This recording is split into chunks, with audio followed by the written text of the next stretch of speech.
Saudara, momen Presiden Jokowi tampil bersama figur potensial bakal capres hingga lempar kode dukungan di Pilpres. Apa maknanya? Apakah Jokowi berpeluang menjadi kingmaker di Pilpres 2024? Dan seperti apa pengaruhnya pada peta poros politik saat ini? Kita bahas bersama dengan anggota Dewan Pembina Partai Gerindra Dhanil Ansar Simanjuntak, dan juga Ketua DPP PDIP Andreas Hugo Parera, dan juga Direktur Eksekutif Indikator Politik Indonesia Burhanuddin Muhtadi. Selamat malam Bapak-Bapak, sehat selalu. Selamat malam, Mbak Nilo. Selamat malam, Nilo.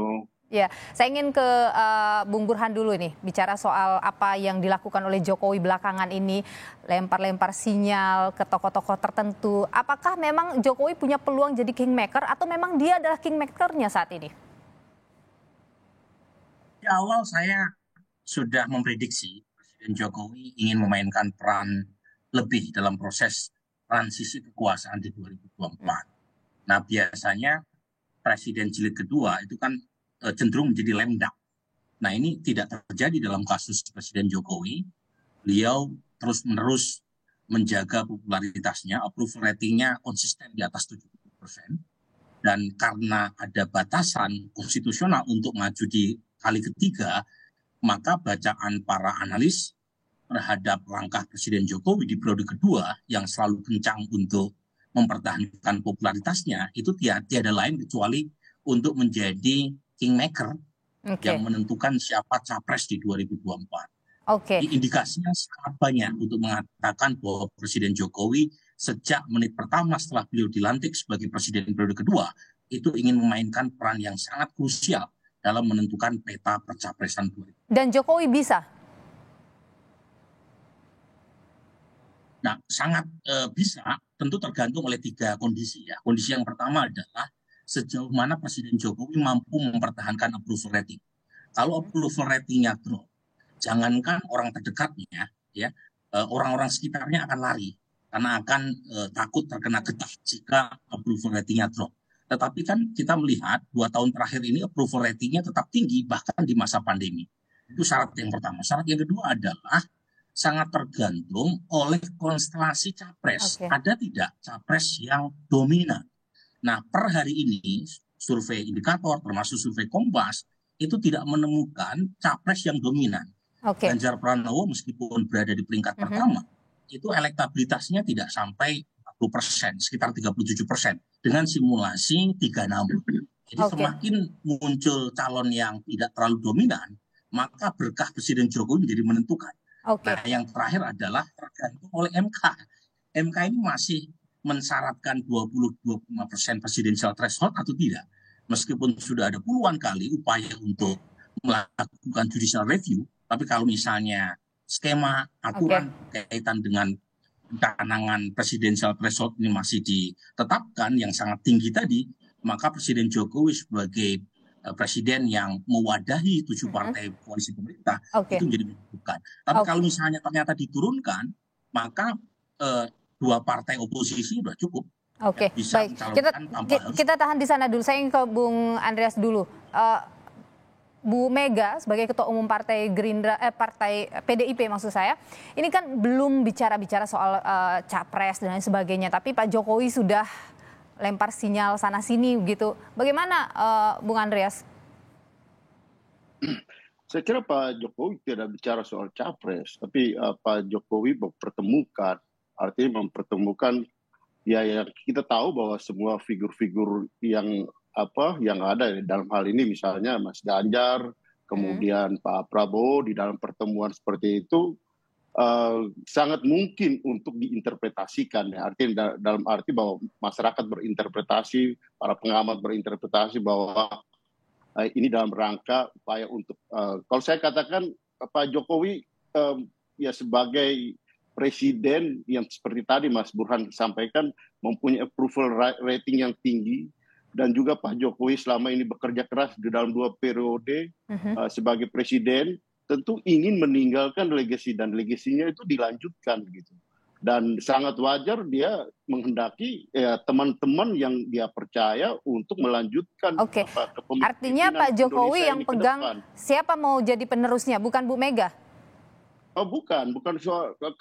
Kalau saya melihat bahwa yang menentukan itu adalah tetap ketua-ketua partai, karena mereka lah yang mempunyai tiket untuk memutuskan bahwa ya di sini Pak Jokowi meracik, bahwa itu ya mungkin saja gitu apa yang dilakukan oleh Pak Jokowi. Peran Pak Jokowi di sini saya lihat menarik, dan dan sebagai presiden yang mempunyai approval rating yang tinggi, beliau bukan presiden yang lemdak seperti yang mungkin kalau kita bandingkan dengan sebelumnya, dan dia punya niat untuk ya memberikan kepercayaan pada teman-teman yang dia percaya gitu. Dan saya kira jangan-jangan yang dilakukan Pak Jokowi atas restu Bu Mega ya? Perjuangan. Kenapa? Jangan-jangan apa yang dilakukan Pak Jokowi ini sebenarnya perpanjangan tangan untuk Bu Mega?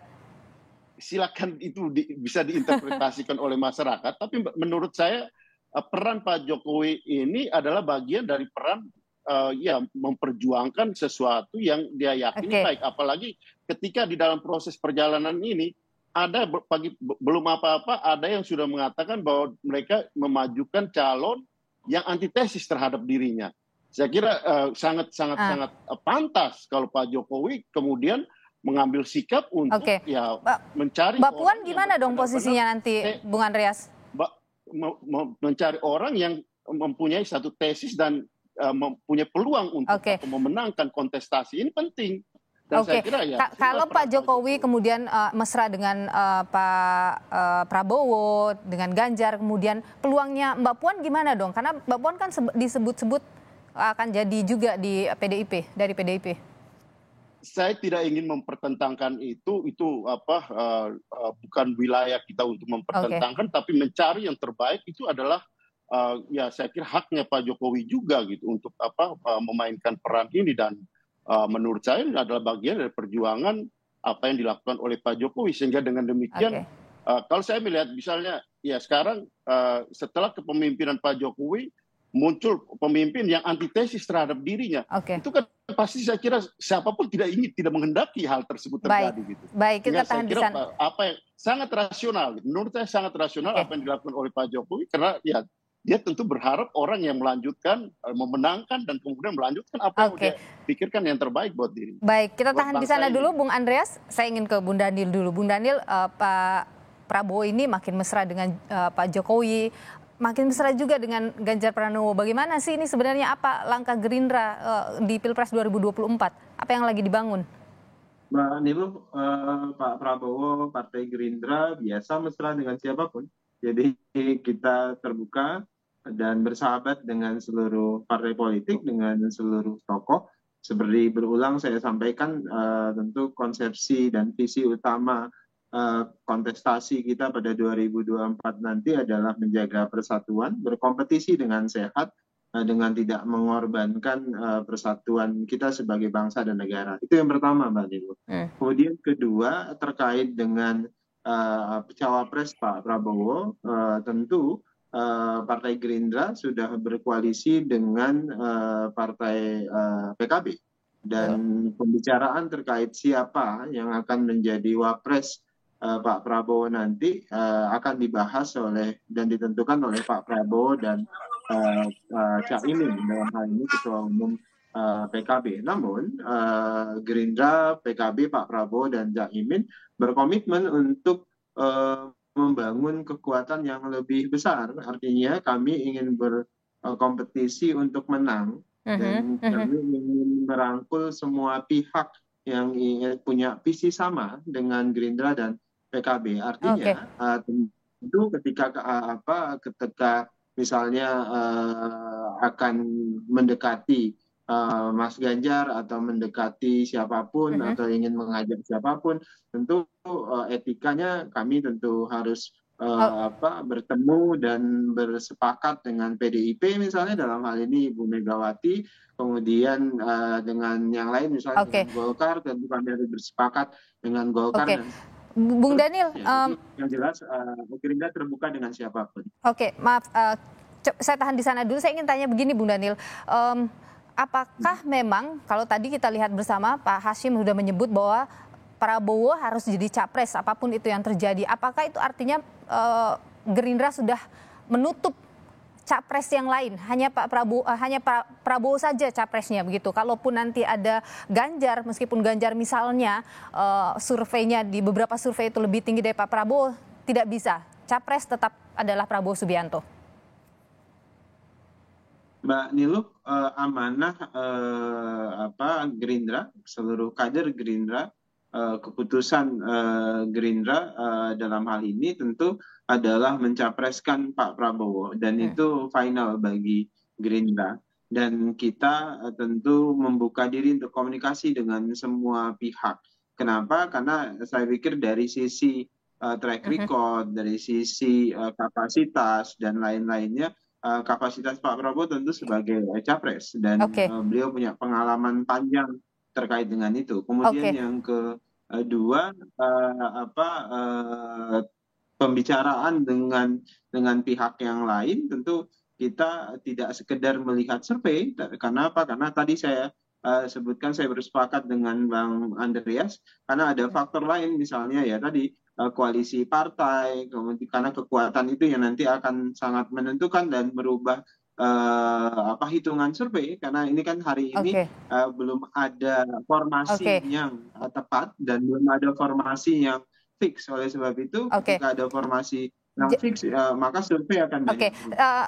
Maaf saya potong Bung Daniel. Jadi buka komunikasi ke yang lain itu adalah untuk cari wakilnya, bukan untuk capresnya, begitu ya?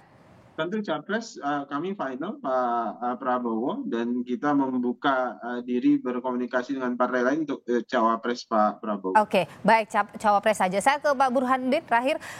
Kalau Anda melihat peluang duet Prabowo-Ganjar itu di pemilu 2024 mungkin nggak sih? Sekarang ini kan masing-masing umurnya sebagai capres calon presiden. Nah, Pak Prabowo sendiri punya keuntungan sebagai ketua umum partai, dan saat yang sama sudah berkoalisi dengan PKB, sehingga tiketnya sudah di tangan. Tetapi saat yang sama, untuk maju kan bukan sekedar mendapatkan tiket, tapi juga harus memastikan menang. Nah, pada titik itu sebenarnya sekarang kita banyak variabel ya. Variabel yang pertama adalah siapa yang akhirnya mendapatkan tiket dulu. Per hari ini kan belum ada capres yang secara resmi didaftarkan di. Jadi apapun bisa terjadi. Tetapi menurut saya kuncinya ada di partainya. Nah, Ibu Mega ini mencalonkan siapa ini? Jadi, apakah Mbak Puan ataukah Ganjar Pranowo? Kalau misalnya Ganjar Pranowo yang dicalonkan, maka posisi Ganjar itu menjadi sangat menentukan.